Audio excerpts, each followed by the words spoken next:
물속이었어요. 차갑고 어두웠죠. 위에서 남편의 목소리가 들렸어요. 여보, 여보. 방금 저를 밀어넣은 사람의 거짓말 같은 목소리. 그 순간 엄마 목소리가 들렸어요. 물속에서는 절대 허우적대지 마라. 침착해야 산다. 전 눈을 떴어요. 물속에서. 그리고 생각했죠. 이 사람. 내가 죽을 줄 알았구나. 숨을 참았어요. 천천히 아래로 내려갔죠. 배 밑바닥이 보였어요. 남편은 제가 물 위로 떠오르길 기다리고 있을 거예요.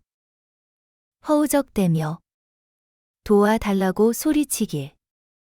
하지만 전 물속에서 가만히 있었어요. 폐가 아팠지만 참을 수 있었어요. 어릴 때부터 엄마 따라 바다에 들어갔었으니까요. 우리 엄마는 해녀였어요. 이름까지 물질을 하셨죠. 추운 겨울에도, 파도 높은 날에도 엄마는 항상 말씀하셨어요. 물속에서는 절대 허우적대지 마라. 침착해야 산다. 그 말이 제 인생을 구할 줄은 그때는 몰랐죠. 위에서 남편이 황급히 휴대폰을 꺼내는 게 보였어요. 신고하는 척. 연기를 시작한 거죠. 멀리서 엔진 소리가 들렸어요. 해양경찰이었어요. 변호사가 제 위치 추적 신호를 보고 미리 연락해 둔 거였죠. 전 천천히 수면 위로 올라갔어요. 살려주세요. 남편이 소리쳤어요. 제 아내가 물에 빠졌어요. 방금 실수로 넘어졌는데. 해양경찰이 다가왔어요. 그리고 물속에서 올라온 저를 봤죠. 멀쩡하게 혼자 헤엄쳐 나오는 저를. 남편 얼굴이 하얗게 질렸어요. 당신. 전 배에 올라타며 차분하게 말했어요. 저 수영할 줄 알아요. 왜 이렇게 됐냐고요? 그 이야기 지금부터 들려드릴게요. 결혼한 건 30년 전이었어요. 중매였죠. 제주 바닷가 출신인 저와 서울에서 자란 남편. 맞선 자리에서 중매쟁이가 말했어요. 신랑 쪽은 서울서 3대째 사신 집안이고 신부 쪽은 제주 토박이시고요. 그 말투부터 뭔가 달랐어요. 신랑 쪽은 집안, 신부 쪽은 그냥 토박이. 남편은 저를 위아래로 훑어봤어요. 고향이 제주시라니 좋네요. 바다 구경 자주 갔어요? 네. 엄마 따라 자주 갔어요. 어머니가 뭐 하세요? 해녀세요. 남편 어머니. 그러니까 나중에 제 시어머니가 될 사람이. 찻잔을 내려놓으며 말했어요. 아, 해녀요? 목소리가 미묘하게 변했죠. 예. 이름까지 물질하셨어요. 힘드셨겠네요. 말은 그렇게 했지만 눈빛은 달랐어요. 맞선은 그렇게 끝났어요. 일주일 뒤 중매쟁이가 연락 왔어요. 신랑 쪽에서 좋다고 하네요. 그래요? 근데 신부 집안 형편이 좀 그러니까 예단은 적게 해도 이해해 달래요. 엄마한테 말씀드렸어요. 엄마, 남자 쪽에서 좋대요. 엄마가 제 손을 잡았어요. 그래. 서울 가서 잘 살아라. 여기서보단 나을 거다. 결혼식은 조촐했어요. 시댁 쪽은 50명, 우리 쪽은 10명. 피로연 때 시댁 친척 하나가 물었어요. 신부 아버지는 뭐 하세요? 엄마가 대답했어요. 일찍 돌아가셨어요. 아, 그래서 어머니 혼자 키우셨구나. 대단하시네요. 겉으론 칭찬이었지만 속으론 아니었죠. 호러미 밑에서 자라네. 그게 제 꼬리표가 됐어요. 시댁에 처음 간 날, 시어머니가 제 손을 잡았어요. 손님들 앞에서요. 아이고, 바닷가 출신이라 그런가? 손에서 비린내가 나네. 웃으면서요. 손님들도 어색하게 웃었어요. 전 그냥 고개 숙이고 부엌으로 갔죠. 설거지를 시작했어요. 시어머니가 따라 들어왔어요. 며느리. 네, 어머님. 우리 집안은 말이야. 서울서 3대째 산 집안이야. 할아버지가 공무원이셨고, 아버지는 회사 다니셨고, 네. 근데 너는 바닷가에서 왔잖아. 네. 그러니까 더 조심해야 해. 말 한마디, 행동 하나하나.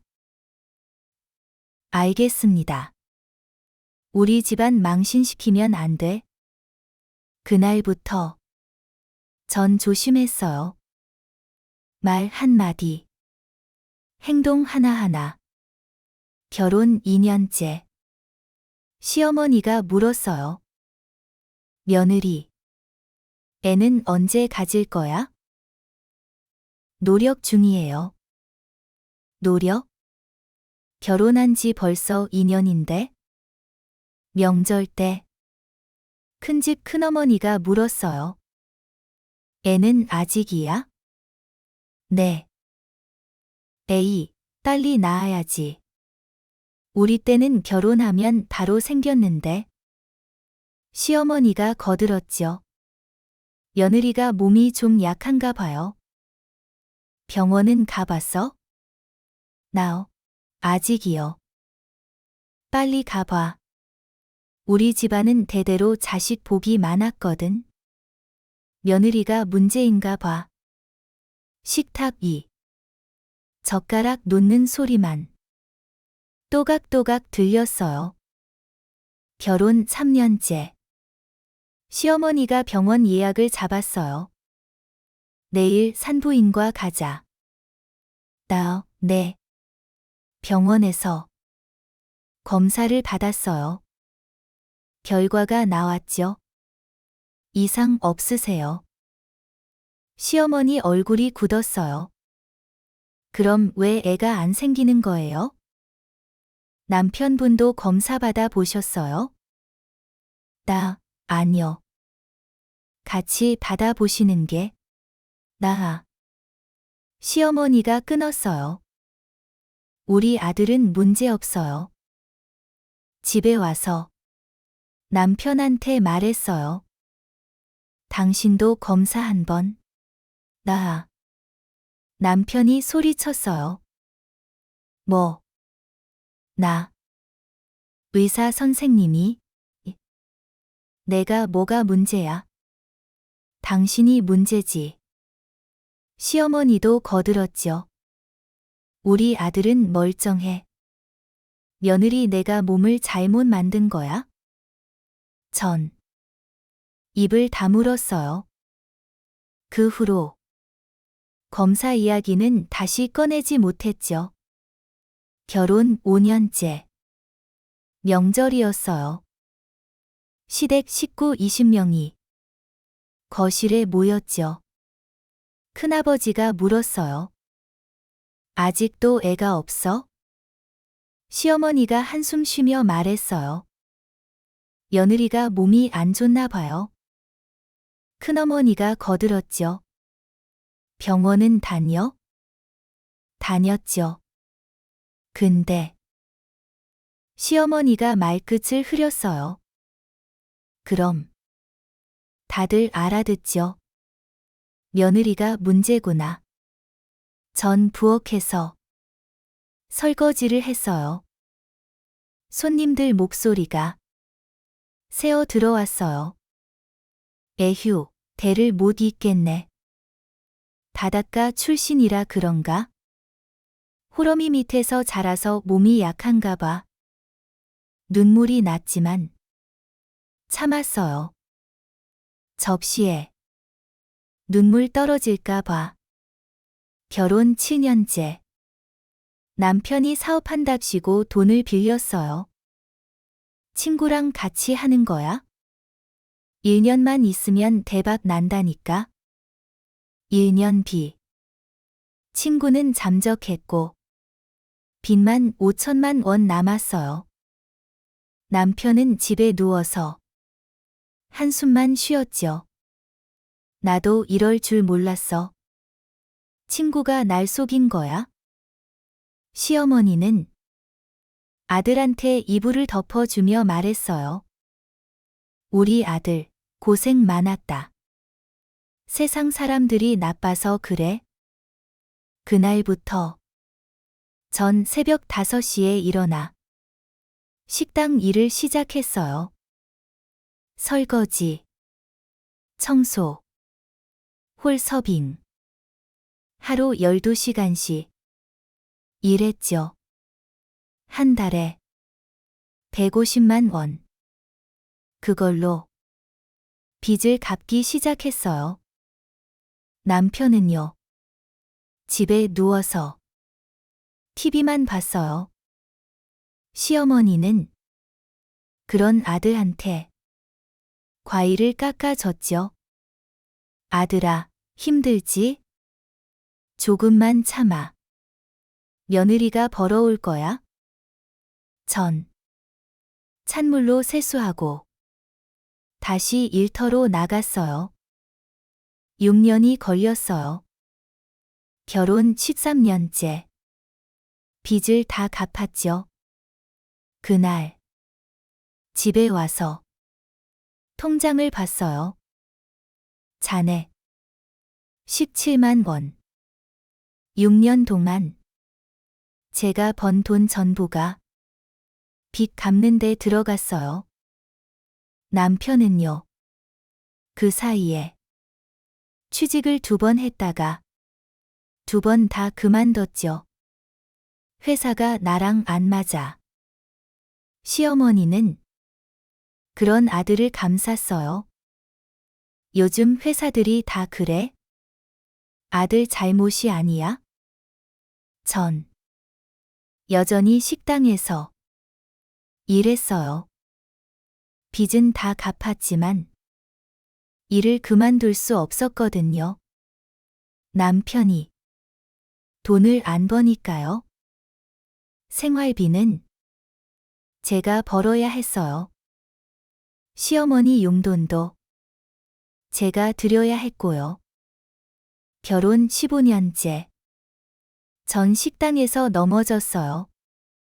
계단에서 쟁반을 들고 내려오다가 발목이 꺾였죠. 병원에서 인대 파열 진단을 받았어요.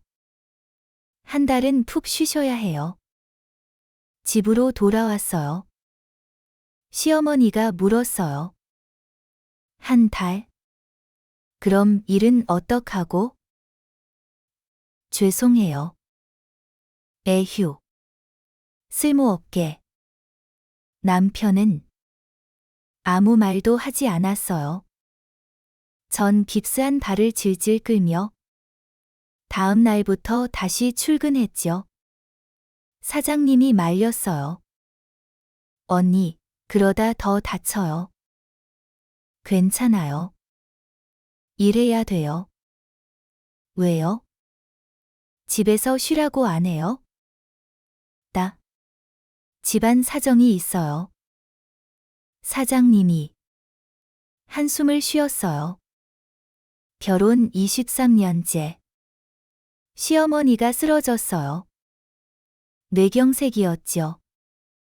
병원에 3개월 입원했어요. 전 식당 일 끝나고 밤마다 병원으로 갔어요. 간병도 제가 했죠. 남편은 주말에 한 번씩 왔다가 1시간 만에 갔어요. 일이 바빠서 무슨 일인지는 몰랐어요. 시어머니는 제게 물었어요. 아들은 바쁘대요. 제가 있잖아요. 시어머니가 고개를 돌렸어요. 퇴원하는 날, 시어머니가 말했어요. 며느리, 고생했어. 처음이었어요. 결혼하고 23년 만에 처음 들은 말. 전 웃으며 대답했어요. 괜찮아요, 어머님. 그날 밤, 시어머니가 남편한테 말했죠. 아들아, 며느리가 참 고생했다. 남편이 웃었어요. 그러며 우리 와이프 착하죠. 그리고 다음 날부터 똑같았어요. 시어머니는 제게 다시 차가워졌고 남편은 여전히 소파에 누워 TV를 봤죠. 결혼 25년째. 이상한 일이 생기기 시작했어요. 남편이 돈을 자꾸 달라고 했거든요. 친구들이랑 모임 있어. 얼마 필요해요? 50만 원. 줬죠. 근데 통장 확인해 보니 200만 원이 빠져 있었어요. 카지노였어요. 온라인 도박 사이트. 강월랜드 입금 내역.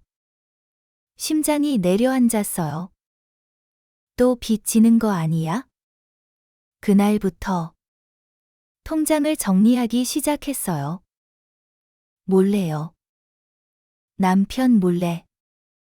집 명의를 제 이름으로 바꿨어요. 땅 명의도, 예금도, 전부요. 10년 전. 남편이 첫 번째 사업 실패했을 때 집 날릴 뻔했거든요. 이번엔 그런 일 없을 거예요. 남편한테 서류에 도장 찍으라고 했죠. 이게 뭔데? 재산세 관련 서류요. 아, 그래.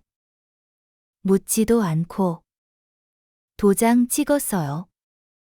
그렇게 30년이 흘렀어요.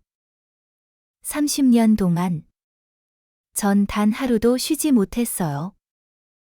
그리고 5년 전부터 남편 행동이 달라졌어요.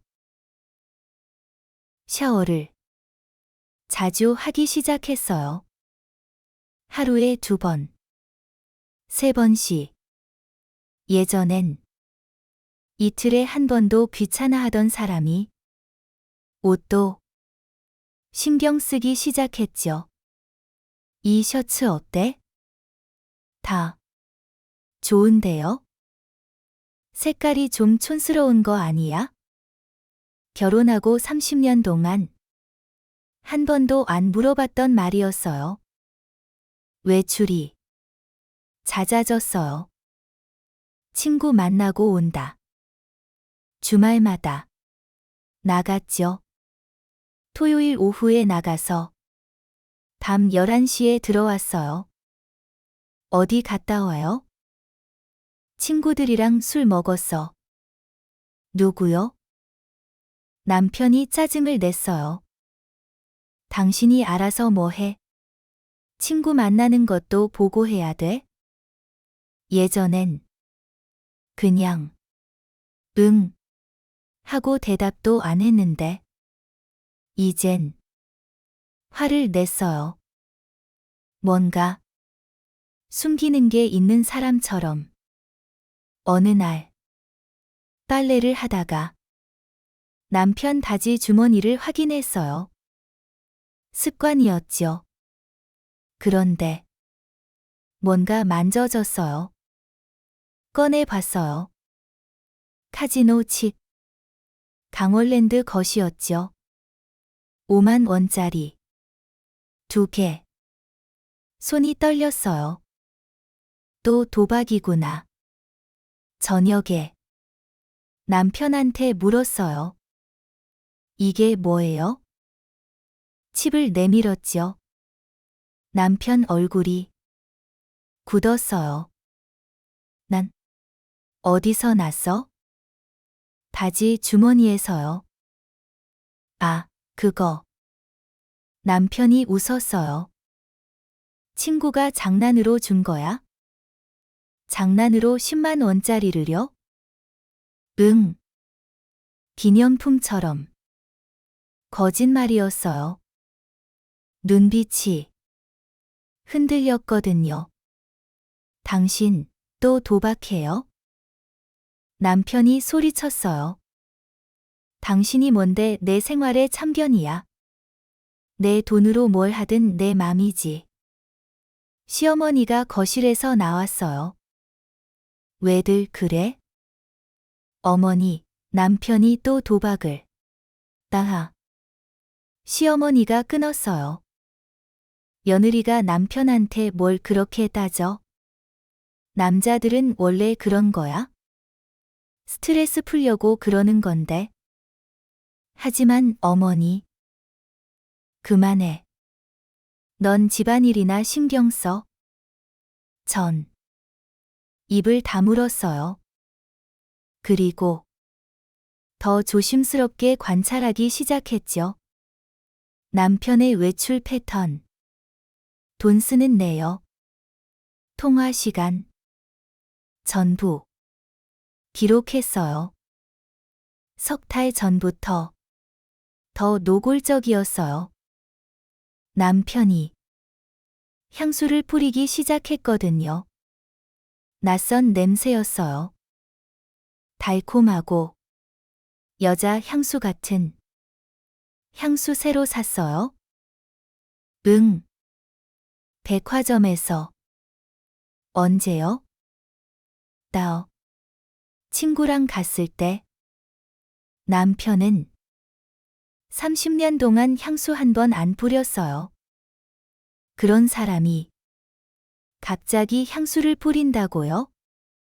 밤에 휴대폰 진동 소리가 울렸어요. 남편이 벌떡 일어났어요. 휴대폰을 들고 화장실로 갔죠. 문 잠그는 소리, 물 틀어놓는 소리, 그리고 낮은 목소리. 응. 그래. 나도. 웃음소리가 새어나왔어요. 제게는 30년 동안 단 한 번도 그렇게 웃어준 적 없는 사람이. 10분 뒤 남편이 나왔어요. 누구예요? 회사 후배. 새벽 1시에? 응급 1일에. 거짓말이었죠. 얼굴이 붉어져 있었거든요. 다음 날 남편이 샤워하는 동안 기회가 왔어요. 휴대폰이 침대 위에 있었거든요. 손이 떨렸지만 들었어요. 잠금 화면에 카톡 알림이 떠 있었죠. 발신자 이름은 자기야 하트. 내용은 오빠, 진짜 이번 주에 하는 거 맞지? 보험금 타면 우리 새 출발할 수 있는 거지? 심장이 멎는 줄 알았어요. 보험금, 새 출발, 이번 주. 손이 떨렸지만 스크린샷을 찍었어요. 제 휴대폰으로 전송했죠. 화장실 문 여는 소리가 들렸어요. 전 황급히 휴대폰을 원래 자리에 놓고 이불을 덮었어요. 눈을 감았죠. 남편이 나왔어요. 벌써 잤어? 응. 남편이 휴대폰을 들고 거실로 나갔어요. 문 닫는 소리. 전 이불 속에서 제 휴대폰을 확인했죠. 스크린샷이 선명하게 저장돼 있었어요. 확대해서 봤어요. 오빠, 진짜 이번 주에 하는 거 맞지? 보험금 타면 우리 새 출발할 수 있는 거지? 이번 주. 오늘이 화요일이니까 토요일이나 일요일. 보험금은 제가 수령자예요. 5억.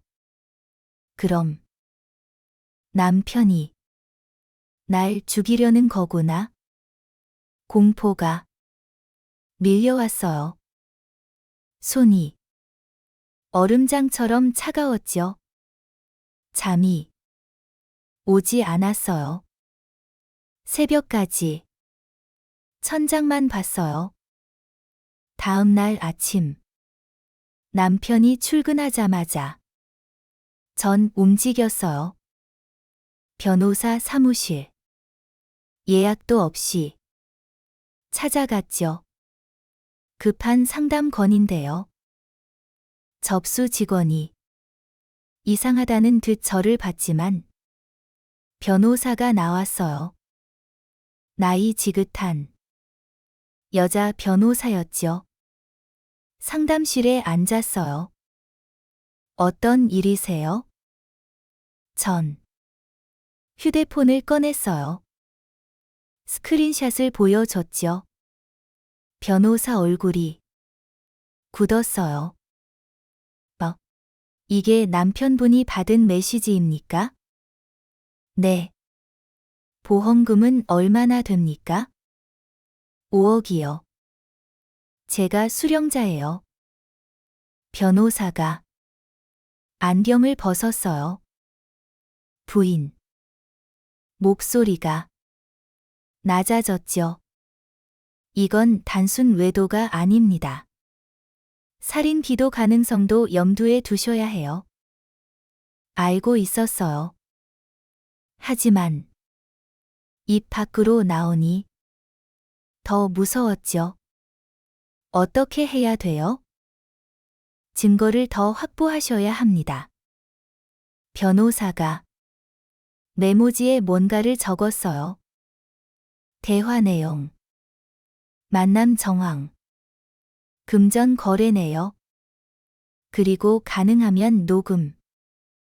녹음이요? 네. 남편분이 직접 말하는 걸 녹음할 수 있다면 최선입니다. 변호사가 서랍을 열었어요. 작은 녹음기를 꺼냈죠. 이거 쓰세요. 배터리 오래가고 소리 선명합니다. 옷 안에 넣어도 티 안 나요. 감사합니다. 그리고 이것도요. 위치 추적 앱 설명서였어요. 남편분 휴대폰에 몰래 깔 수 있으면 좋고, 안 되면 부인 것만이라도 펴두세요. 비상시 저한테 신호 보낼 수 있게요. 이 버튼 누르면 제 사무실로 연결됩니다. 전 고개를 끄덕였어요. 부인. 조심하세요. 절대 혼자 위험한 곳에 가지 마시고. 네. 사무실을 나왔어요. 다리에 힘이 없었어요. 택시를 타고 엄마 산소로 갔죠. 바다가 보이는 작은 언덕 위 무덤 앞에 앉았어요. 엄마. 바람이 불었어요. 남편이 날 죽이려나 봐요. 파도 소리가 들렸죠. 무섭지는 않아요. 엄마가 가르쳐 주셨잖아요. 물속에서는 허우적대지 말라고. 침착해야 산다고. 눈물이 났어요. 근데 엄마. 30년이에요. 제가 30년을 참았는데 이렇게 끝나야 돼요? 대답은 없었죠. 그저 바람만 불었어요. 한참을 그렇게 앉아 있었어요. 해가 기울고 있었죠. 전 일어났어요. 눈물을 닦았어요. 엄마, 제가 알아서 할게요. 걱정 마세요. 엄마가 물질할 때 쓰던 그 부적 가져갈게요.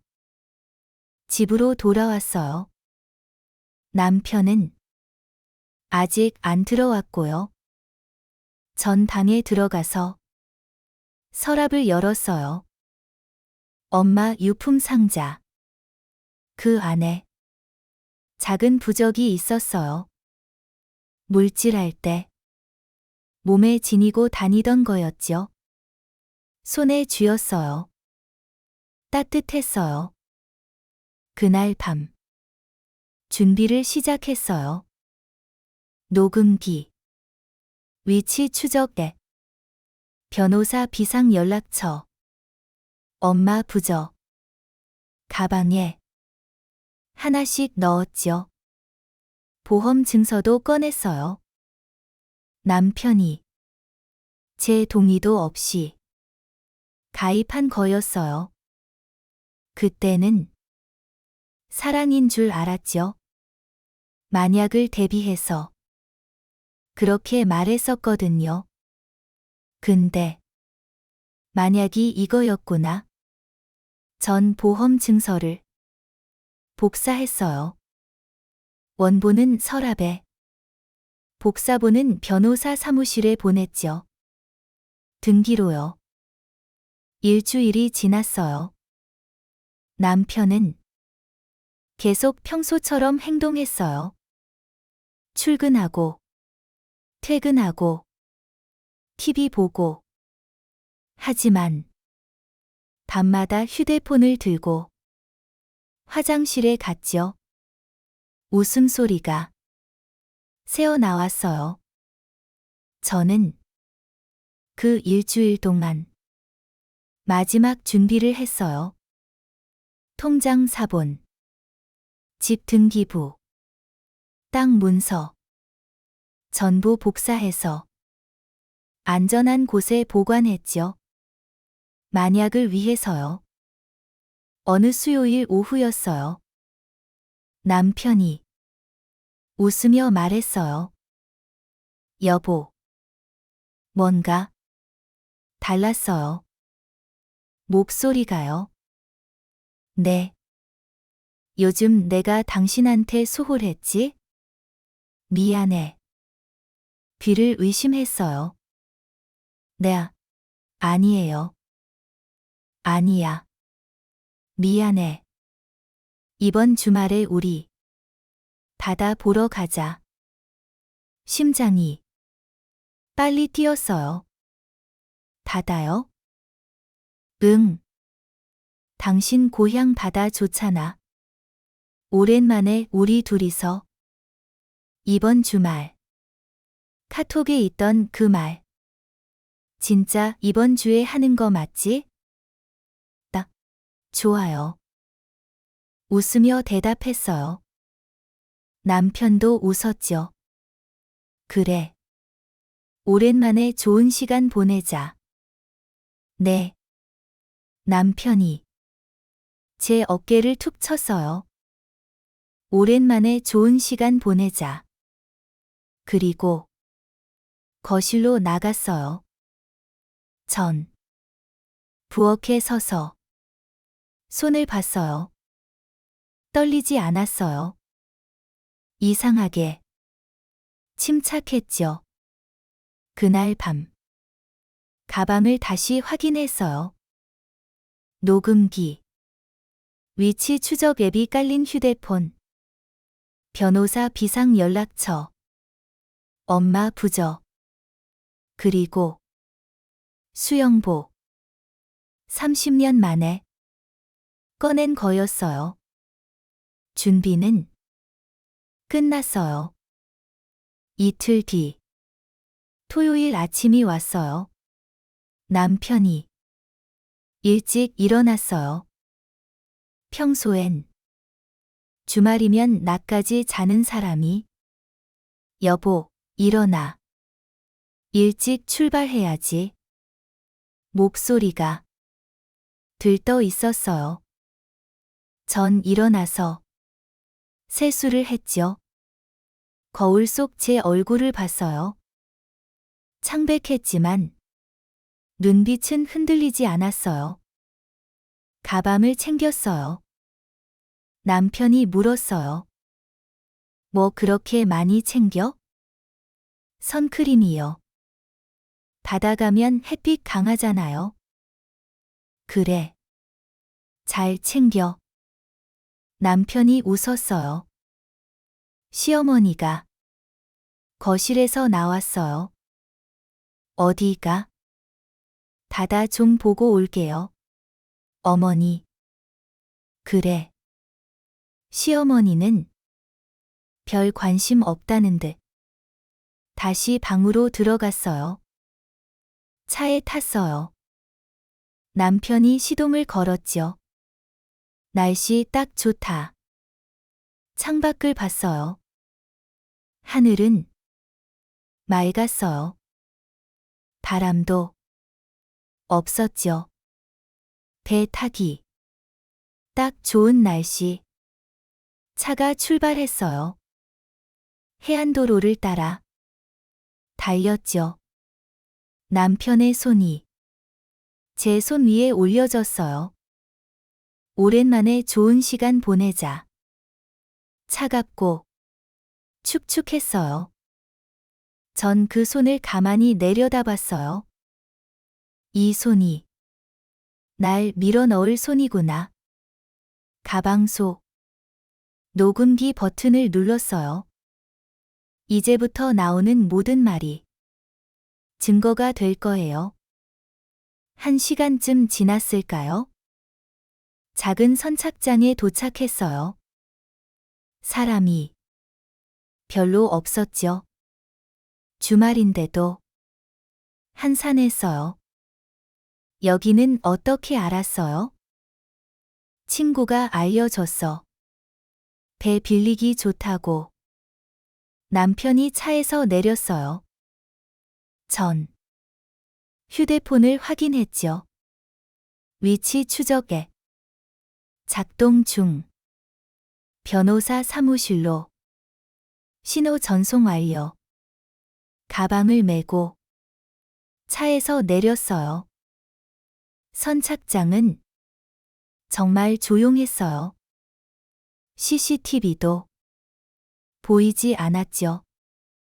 남편이 일부러 고른 곳이었어요. 여기서 배 빌렸어. 우리 둘이서만 나갈 거야? 작은 낚시배가 한 척 있었어요. 남편이 구명조끼를 꺼냈어요. 당신 수영할 줄 알지? 거짓말을 했어요. 아니요. 못해요. 남편 얼굴에 안도의 빛이 스쳤어요. 아, 그래? 그럼 구명조끼 꼭 입어야겠네. 남편이 직접 입혀줬어요. 끈을 매는데 일부러 헐렁하게 하는 게 느껴졌어요. 좀 느슨한 것 같은데요? 아니야. 너무 조이면 불편하잖아. 그 정도면 돼. 배에 올랐어요. 흔들렸죠. 남편이 제 팔을 잡았어요. 조심해. 친절한 목소리였어요. 마치 정말 걱정하는 것처럼.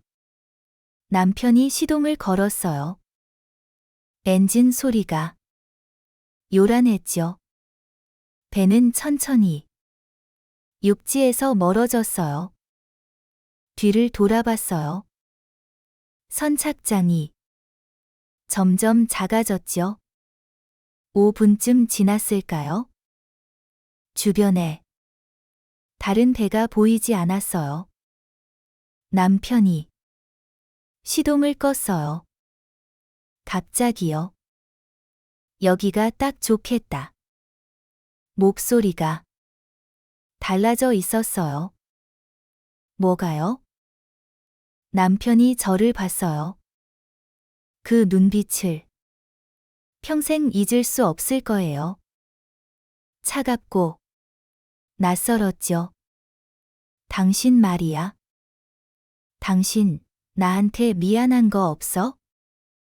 뜬금없는 질문이었어요. 무슨 말씀이세요? 30년 동안 넌 날 무시했어. 제가요? 그래. 시어머니 앞에서도 날 한심하다는 듯 쳐다봤잖아. 거짓말이었어요. 무시당한 건 저예요. 한심하게 만든 건 남편이었고요. 하지만 전 아무 말도 하지 않았어요.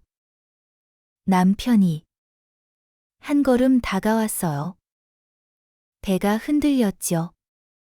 그리고 넌 내 돈을 다 빼돌렸지. 제 이름으로 번 돈이에요. 시어머니 모시고 사는 집인데 내 이름으로 바꾼 게 말이 돼? 목소리가 높아졌어요. 전 뒤로 물러섰죠. 당신 지금 뭐 하려는 거예요? 남편이 웃었어요. 소름 끼치는 웃음이었죠. 미안해. 근데 나도 이제 내 인생 살고 싶어. 그 말과 동시에 남편의 손이 뻗어 나왔어요. 밀었어요. 세게요. 순간 중심을 잃었어요. 구명조끼 끈이 헐렁하게 풀렸죠. 몸이 뒤로 넘어갔어요. 차가운 물이 온몸을 감쌌어요. 물속이었어요. 소리가 먹먹했죠. 위에서 남편의 목소리가 들렸어요. 여보, 여보. 연기였죠. 나중에 누가 오면 할 거짓말을 연습하는 목소리. 전 물속에서 눈을 떴어요. 차가웠지만 무섭지 않았어요. 엄마 목소리가 들렸거든요. 물속에서는 절대 허우적대지 마라. 침착해야 산다. 숨을 참았어요. 천천히 아래로 내려갔죠. 배 밑바닥이 보였어요. 남편은 제가 물 위로 떠오르길 기다리고 있을 거예요. 허우적대며 도와달라고 소리치길. 하지만 전 물속에서 가만히 있었어요. 1분, 2분. 폐가 아팠지만 참을 수 있었어요. 어릴 때부터 엄마 따라 바다에 들어갔었으니까요. 가방 속 엄마 부적이 느껴졌어요. 위에서 남편이 황급히 움직이는 게 보였어요. 휴대폰을 꺼내는 거였죠. 신고하는 척. 연기를 시작한 거예요. 그때였어요. 멀리서 엔진 소리가 들렸어요. 혜경이었어요. 변호사가 제 위치 추적 신호를 보고 미리 연락해 둔 거였죠. 전 천천히 수면 위로 올라가기 시작했어요. 숨을 참은 지 3분쯤 됐을 거예요. 고개를 내밀었죠. 남편이 전화기에 대고 소리치고 있었어요. 제 아내가 물에 빠졌어요. 빨리 와 주세요. 여기 위치가 드나 해경 배가 가까워지고 있었어요. 전 헤엄쳐 나갔어요. 천천히 배 쪽으로. 남편이 저를 봤어요. 얼굴이 하얗게 질렸죠. 당신. 전 배에 손을 올렸어요. 살려주세요. 남편이 황급히 손을 뻗었어요. 절 끌어올리는 척 하면서요. 해경 배가 바로 옆에 도착했어요. 괜찮으세요? 해경 대원이 저를 끌어올렸죠. 담요를 덮어줬어요. 어떻게 된 겁니까? 남편이 급하게 말했어요. 실수로 넘어졌어요. 배가 흔들려서 제가 못 잡았어요. 목소리가 떨리고 있었죠. 전 남편을 똑바로 봤어요. 이 사람이 저를 밀었어요. 남편 얼굴이 굳었어요. 아니에요. 실수였어요. 녹음 다 됐어요. 제 말에 남편이 얼어붙었어요. 가방에서 녹음기를 꺼냈죠. 방수 케이스에 넣어뒀던 거예요. 30년 동안 무시했다고, 돈을 빼돌렸다고, 이제 자기 인생 살고 싶다고. 다 여기 있어요. 해경 대원이 남편을 봤어요. 동행하셔야겠습니다. 아니에요. 오해예요. 정말 실수였어요. 남편이 소리쳤지만 이미 늦었어요. 해경 대원이 남편 팔을 잡았죠. 경찰 올 때까지 여기 계셔야 합니다. 배는 육지로 향했어요. 남편은 고개를 숙이고 있었고요. 전 차가운 몸을 담요로 감싸며 바다를 봤어요.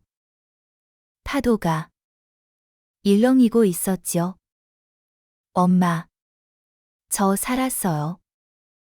엄마가 가르쳐 준 대로 침착하게 바람이 불었어요. 선착장에 경찰차가 와 있었어요. 남편은 경찰한테 인계됐죠. 진술하러 동행하셔야 합니다. 저 정말 실수였어요. 아내도 그렇게 말할 겁니다.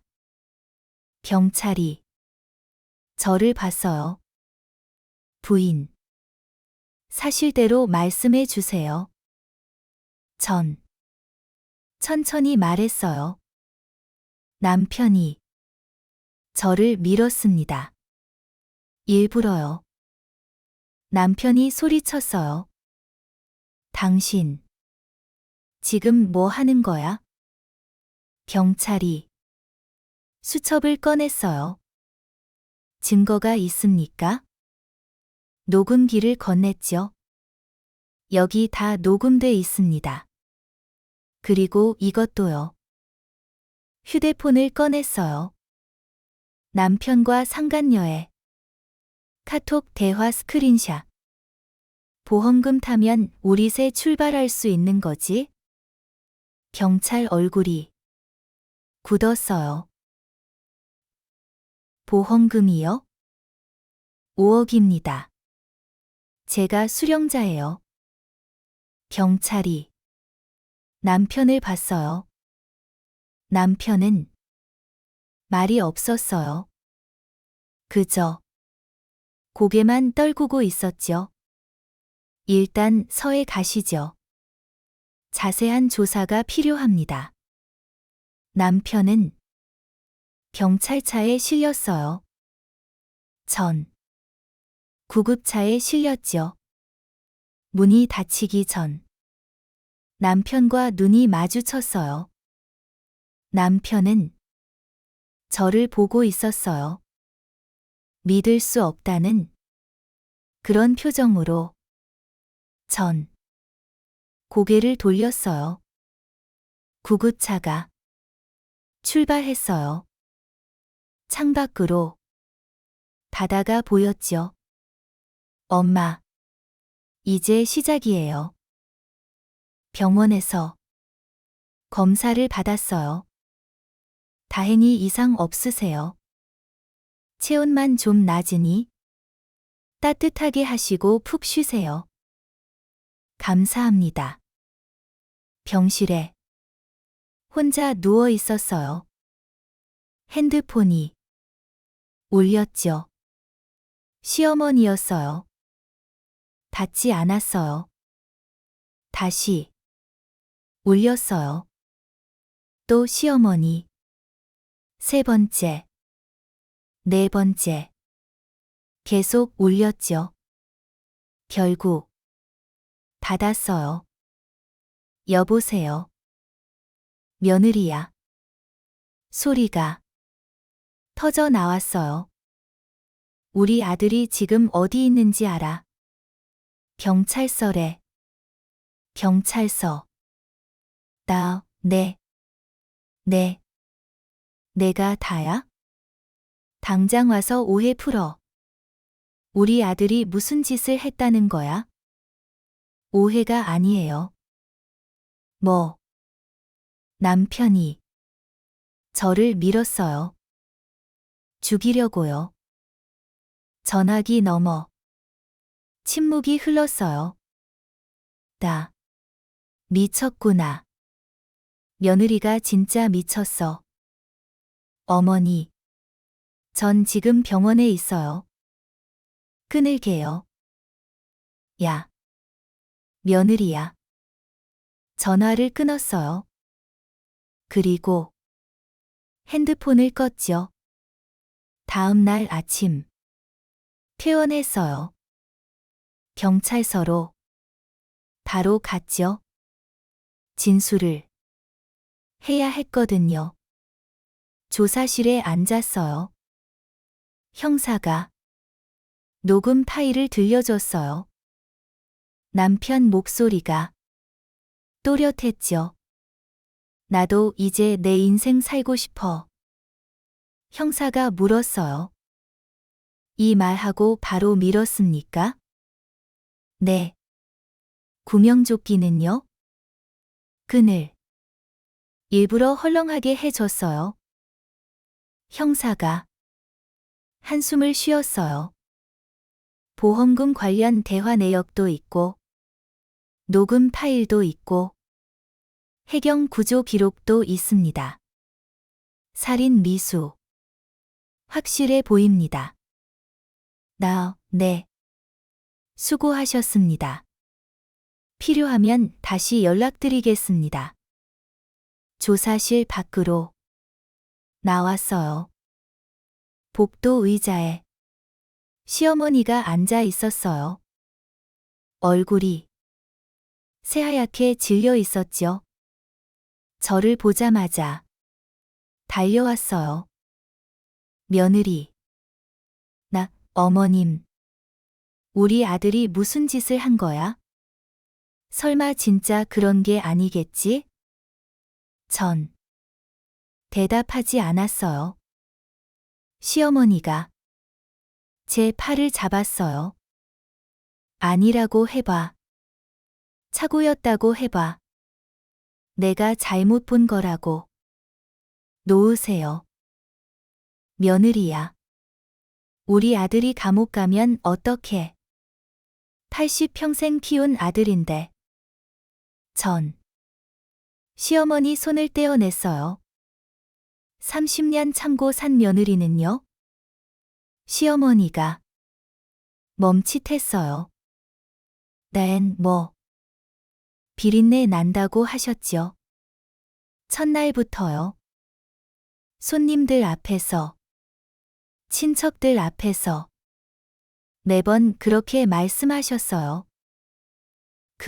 그게 남편이 도박으로 빚 만들었을 때 전 새벽 5시부터 일했어요. 어머니는 그런 아들한테 입을 덮어주시며 고생했다고 하셨죠. 시어머니 입술이 떨렸어요. 손주 못 낳는다고 30년 동안 핀잔하셨죠. 병원 검사에서 제가 이상 없다고 나왔는데 남편은 검사조차 안 받았잖아요. 그런데도 계속 제 탓만 하셨어요. 아들이 날 죽이려 했는데 착오였냐고 물으세요? 80평생 키운 아들이 며느리 죽여서 보험금 5억 타려 했는데요. 시어머니가 주저앉았어요. 이럴 수가.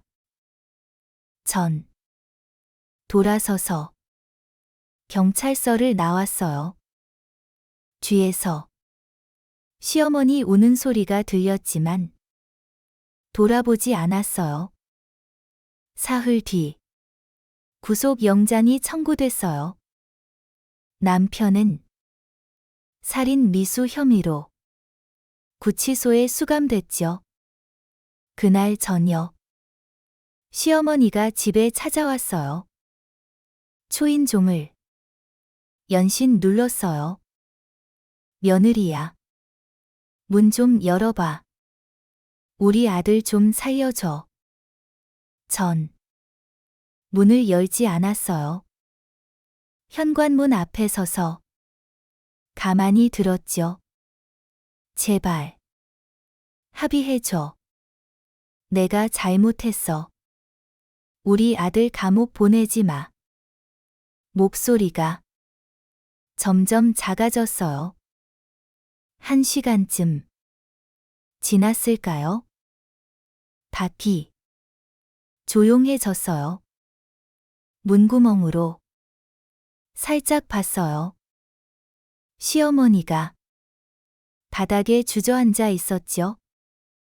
119를 불렀어요.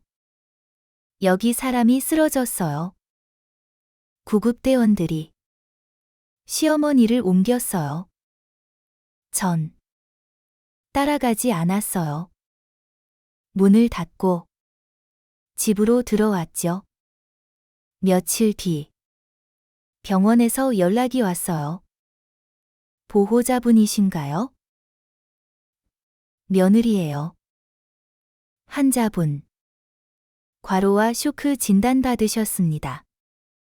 입원 중이신데 보호자분 오실 수 있으세요? 아니요. 끊었어요. 일주일 뒤 변호사 사무실에서 연락이 왔어요. 상간녀를 찾았습니다. 네. 그런데 조사 과정에서 이상한 점을 발견했습니다. 뭔데요? 이 여자 따로 만나는 남자가 있는 것 같습니다. 주 2, 3회 정도. 특정 남자 집에 드나드는 게 확인됐어요. 전 잠시 생각했어요. 알겠습니다. 위자료 청구는 일단 보류하고 남편한테 면회 신청해 주세요. 부인이요? 네. 알겠습니다. 며칠 뒤 구치소로 갔어요. 면회실에 남편이 들어왔죠. 수척해진 얼굴이었어요. 왜 왔어?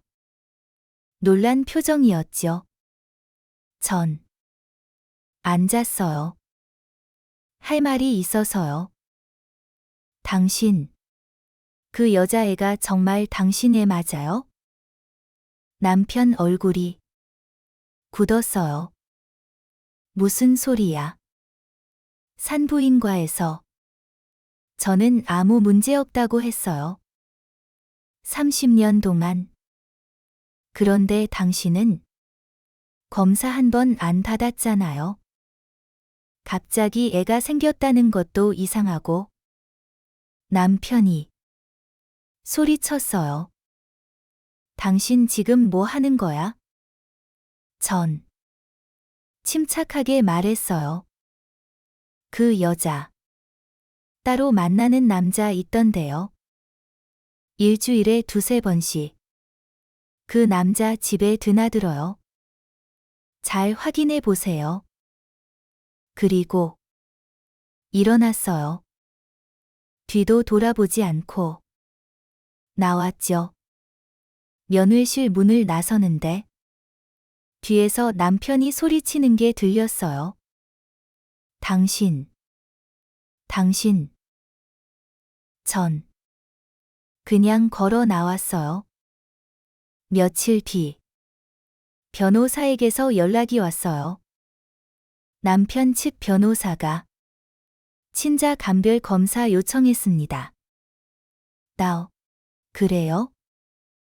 상간녀 측에 협조 요청했는데 거부했답니다. 거부요? 네. 왜 검사를 하냐? 당연히 남편 애다. 라고 하면서요. 그러며 들통나면 자기도 끝이니까. 남편이 구치소에서 아무것도 할 수 없는 상황입니다. 출산까지는 아직 3달 정도 남았고요. 알겠습니다. 그렇게 시간이 흘렀어요. 남편은 구치소에 갇혀서 의심만 키워갔을 거예요. 그 여자 정말 내 애를 가진 게 맞나? 3달 뒤 변호사에게서 연락이 왔어요. 아이가 태어났답니다. 그래요. 시어머니가 병원으로 달려갔다는군요. 당연하죠. 손주니까. 전 전화를 끊었어요. 이틀 뒤 또 연락이 왔어요. 변호사 목소리가 놀라 있었어요. 부인. 친자 감별 결과가 나왔습니다. 누가 했는데요? 시어머니가요. 네. 시어머니가 아이 머리카락을 몰래 채취해서 검사를 의뢰했답니다. 전 앉았어요. 결과가요? 생물학적 친자 관계 없음. 그리고 추가로 남편의 정액 검사 기록도 떴습니다. 10년 전 기록인데 무정자증 진단이 나와 있더군요. 남편이 10년 전부터 아이를 가질 수 없는 몸이었습니다. 손이 떨렸어요. 웃음이 나올 뻔했죠. 시어머니가 그 결과지를 들고 구치소로 갔답니다. 그랬군요. 남편이 완전히 무너졌다고 하더군요. 전화를 끊었어요. 창밖을 봤어요. 30년 동안 저한테 손주 못 낳는다고 핀잔 줬던 사람이 정작 본인이 애초부터 아이를 가질 수 없었던 거예요. 그 사실을 시어머니가 직접 확인한 거죠. 손주라고 기뻐했던 그 아이가 남의 아이였다는 걸.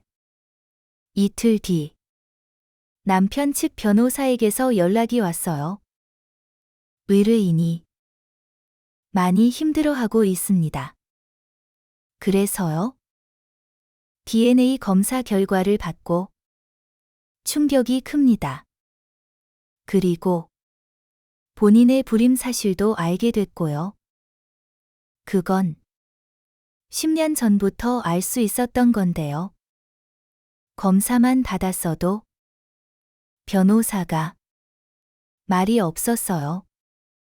합의 의사는 없으십니까? 없어요. 부인. 의뢰인은 지금 많이 반성하고. 나하. 반성이요? 웃음이 나왔어요.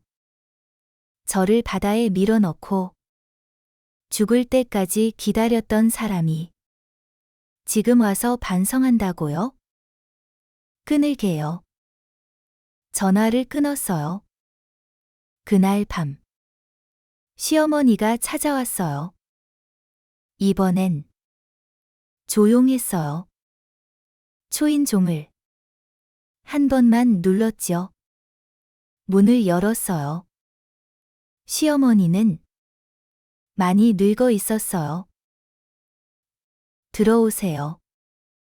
시어머니가 거실에 앉았어요. 한참 말이 없었죠. 차 드릴까요? 아니. 시어머니가 저를 봤어요. 눈이 퉁퉁 부어 있었어요. 며느리야. 네. 내가 잘못했다.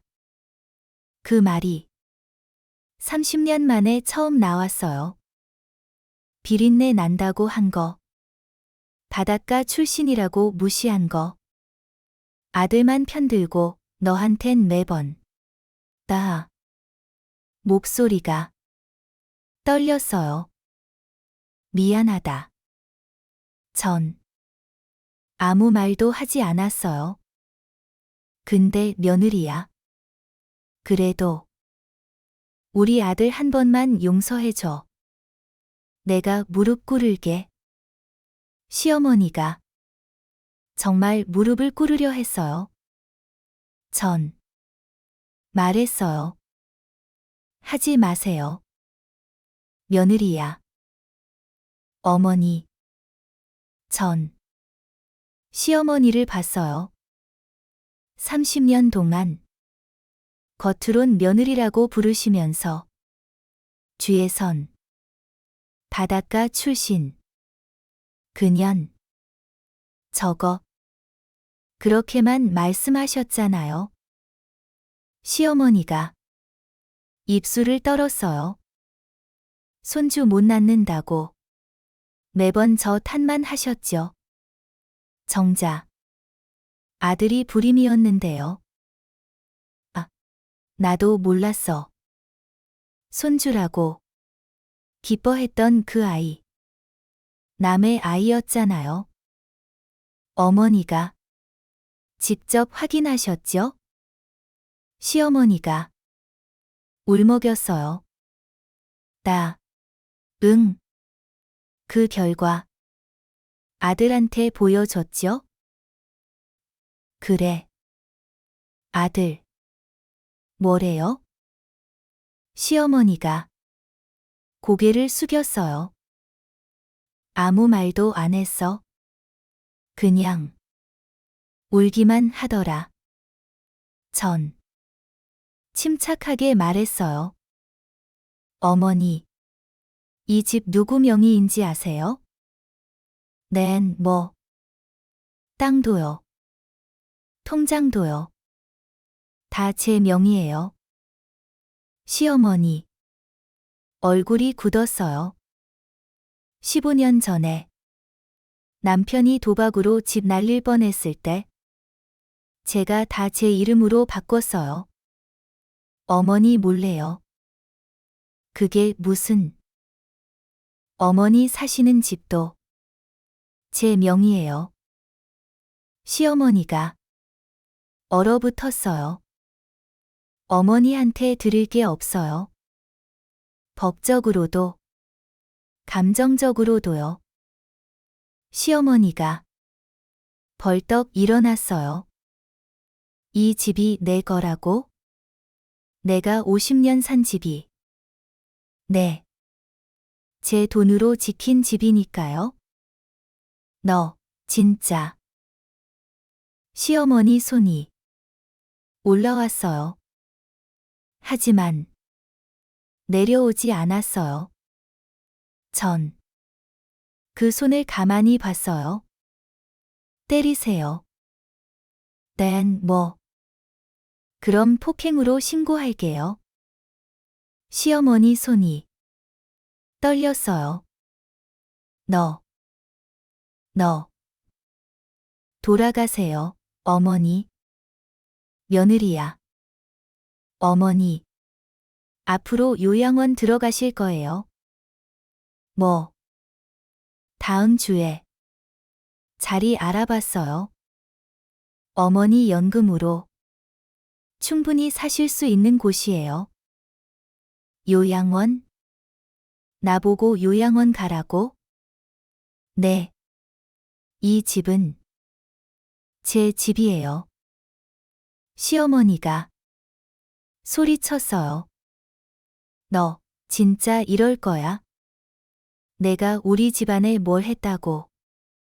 전 조용히 대답했어요. 30년 일했어요. 새벽 5시부터 밤 11시까지. 빚 다 갚았어요.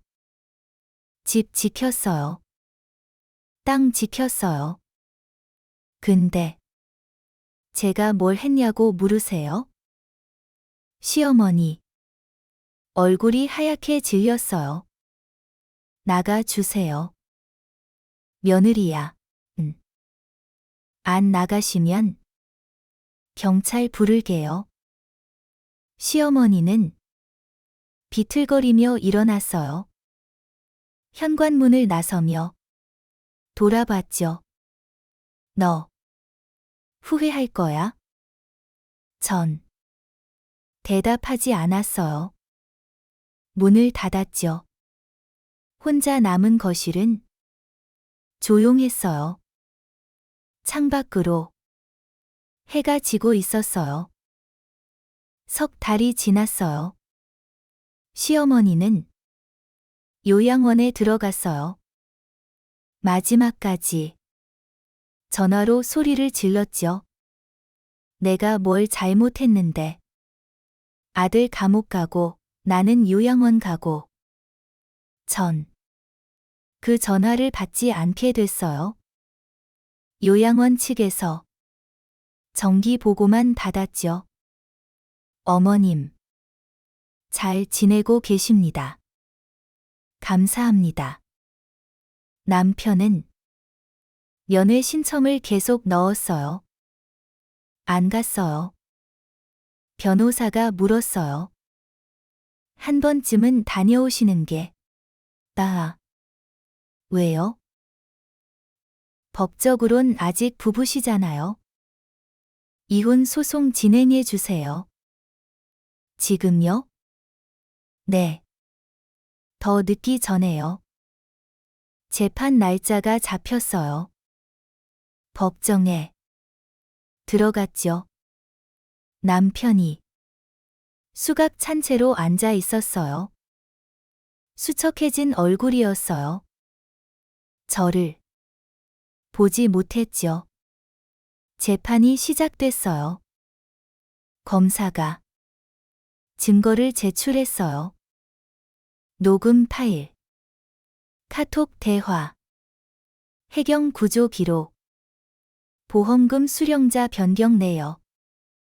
남편 측 변호사는 우발적 사고였다고 주장했지만 검사는 계획적 살인 미수라고 못 박았죠.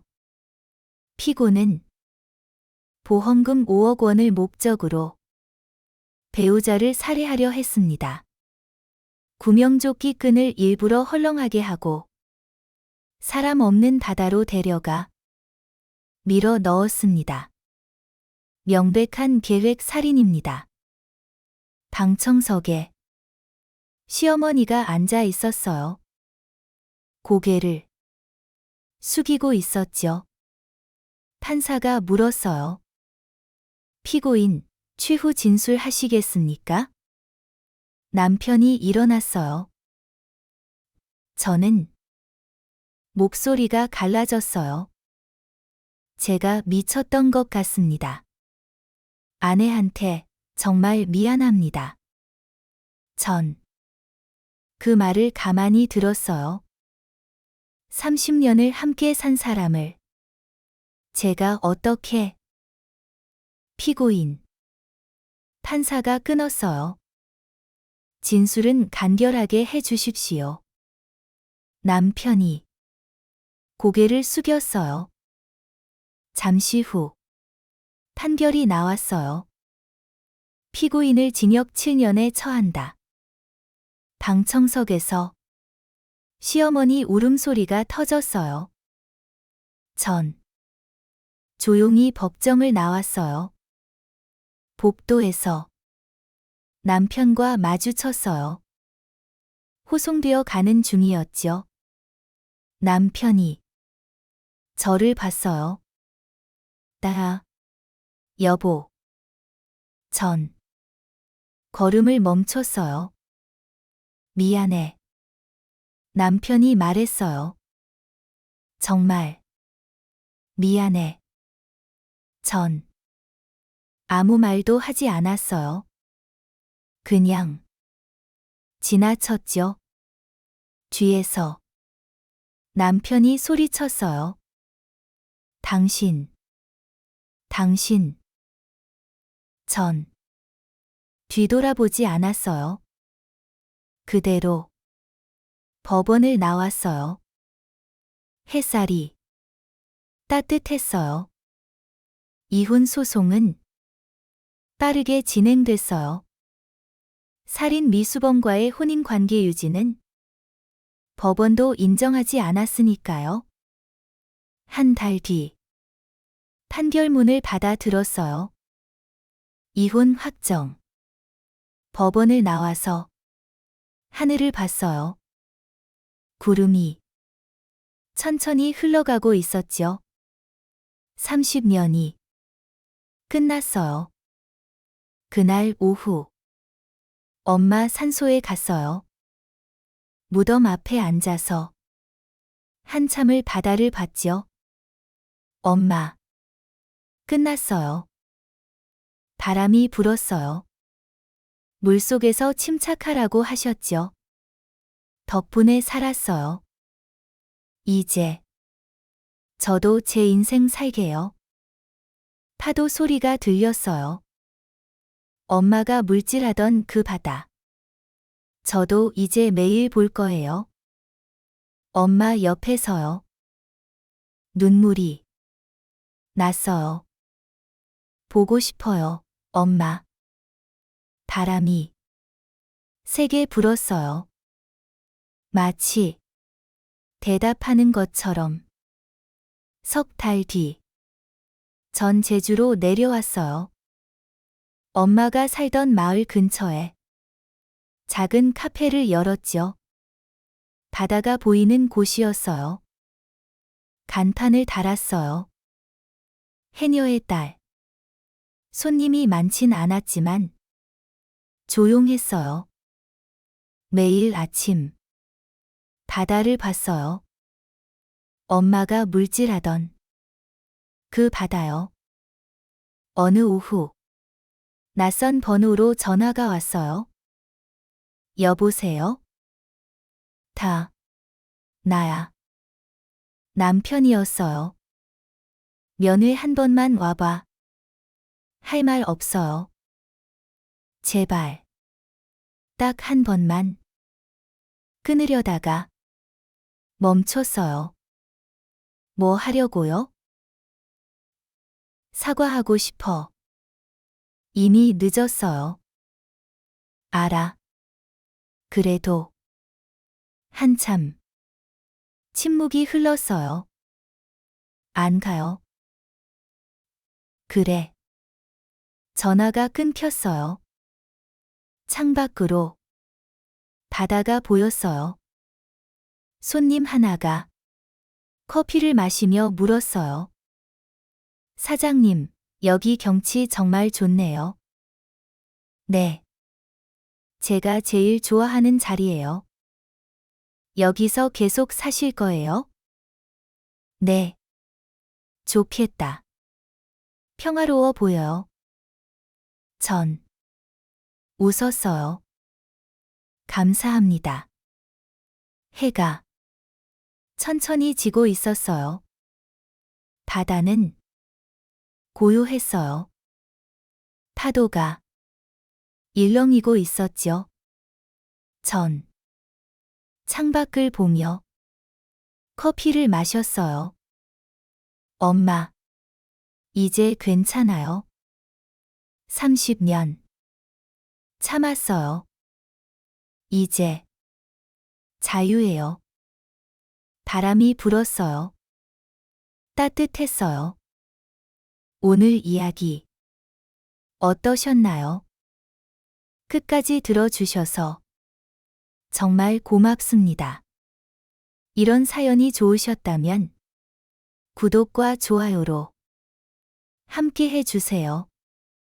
댓글로 남겨주신 이야기들은 다음 사연을 만드는데 큰 힘이 됩니다. 오늘도 평안한 하루 보내시길 바랍니다.